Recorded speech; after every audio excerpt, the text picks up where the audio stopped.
여러분, 첫 매듭 짓는 방법을 알려드릴게요. 선생님이 조금 더 원활한 설명을 위해서 조금 굵은 실과 바늘을 사용하고 있습니다. 자, 여러분들은 먼저 실을 적당한 길이로 잘라서 준비를 하겠죠? 너무 짧게 준비를 하면 바느질을 하다가 금방 끝나버릴 수 있기 때문에 어느 정도 자기가 긴 길이를 관리할 수 있는 정도의 길이를 남기고 잘라줍니다. 자, 이렇게 바늘에 실을 끼웠다면요. 이 바늘을 이 실의 가운데에 위치할 수 있도록 실을 당겨줍니다. 그래서 이 실의 끝과 끝 부분이 같이 만날 수 있도록 바늘을 당겨주세요. 이렇게 끝까지 당겼다면 끝부분을 각각 오른손과 왼손에 나누어 잡아주세요. 자, 이 바늘의 끝과 실의 끝부분을 보면요. 실의 끝부분이 지금 두 겹으로 되어 있는 걸 볼 수 있어요. 그쵸? 그러면 이 두 겹으로 된 부분을 갈라져 있는 부분을 매듭을 지어줄 거예요. 자, 이렇게 실의 끝과 바늘의 끝을 마주보게 한 상태에서요. 이 바늘의 위에 이 실 끝 두 겹 겹친 것을 X자로 올려줍니다. 바늘의 위에 실이 있어요. 그러면 바늘 위에 실이 X자로 있는 상태에서 바늘을 잡고 있는 엄지와 검지로 이 실 끝을 잡아줍니다. 조금 꽉 잡아야 합니다. 그리고 이 두 겹의 실을 바늘의 뒷면으로 한 두세 번 정도 감아줘요. 이 끝을 짧게 잡을수록 실을 절약할 수가 있는 겁니다. 다시 한번 바늘과 실을 X자로 만든 뒤에 실은 바늘의 위에 있어요. 엄지와 검지로 실 끝을 고정해준 뒤에 바늘의 뒤로 두 번 정도 실을 감아줍니다.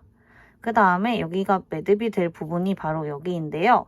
이 부분을 엄지와 검지로 세게 잡아주세요.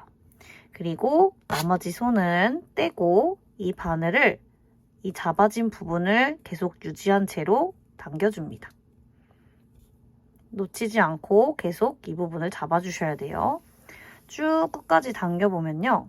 쭉 당겨서 끝에를 팽팽하게 손톱으로 팽팽하게 고정을 해주면요. 이 끝부분에 매듭이 생긴 거를 볼 수가 있어요, 여러분. 선생님은 좀 굵은 실을 사용해서 여러분에게 보여주려고 했지만 여러분이 가진 바늘과 실은 좀 얇기 때문에 더 세게 잡아줘야 합니다. 자, 이 상태에서 이제 바느질을 시작하게 되겠습니다.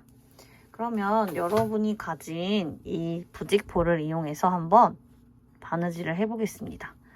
예를 들어 이 바느질을 할 때 이 부직포의 이 부분이 여러분이 겉에 보이게 될 앞면, 그리고 이 반대면이 속 안으로 들어가게 될 뒷면이라고 생각을 하면요.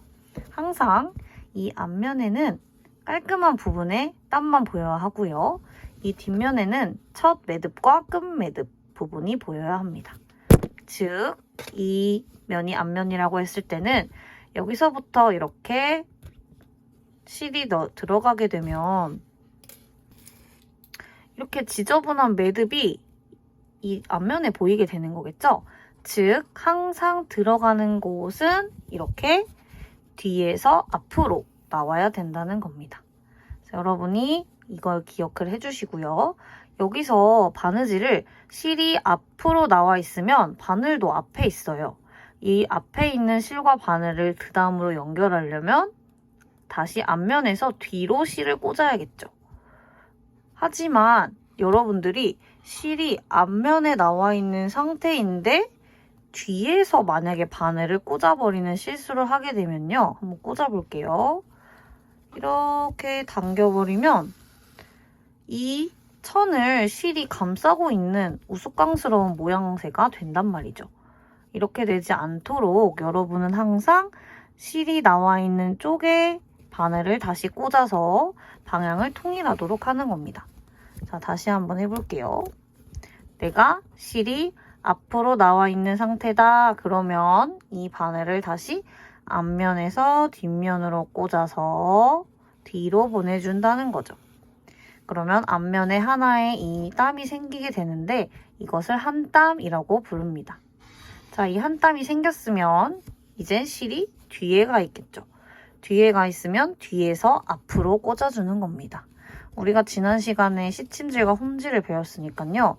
시침질과 홈질 방법대로 조금 멀리에서 앞으로 다시 꽂아주고 실을 빼주고요. 그렇게 되면 앞에 한 땀, 두 땀을 뜰 준비가 된 겁니다. 그러면 내가 앞에서 한 땀 뜬 만큼 동일한 길이로 한 번 더 앞에서 뒤로 꽂아줍니다. 그렇게 되면 이렇게 두 땀이 완성이 된 겁니다.